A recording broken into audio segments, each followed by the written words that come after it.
ایک خاندان کے دروازے پر طوفانی رات میں اچانک ایک آوارہ کالا کتا نمودار ہوتا ہے۔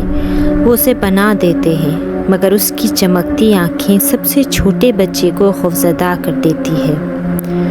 رات کو دیواروں کے اندر سے خراشنے کی آوازیں آنے لگتی ہیں۔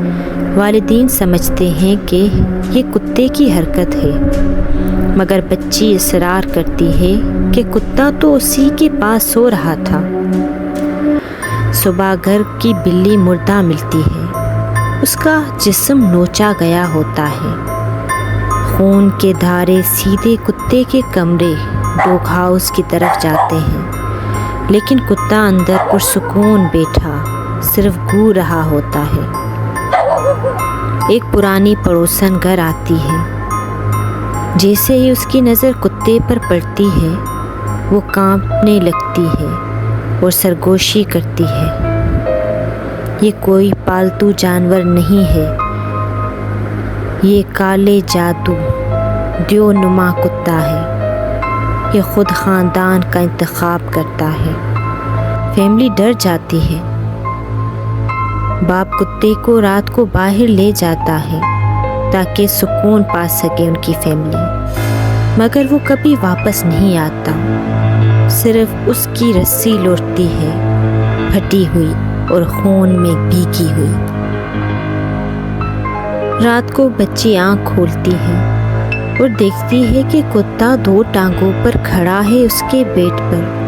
اس کا چہرہ پھٹ کر ایک خوفناک مسکراہٹ میں بدل جاتا ہے، پھر وہ رینگتے ہوئے دوبارہ چار پیروں پر آ جاتا ہے، اس سے پہلے کہ کوئی اسے دیکھ لے۔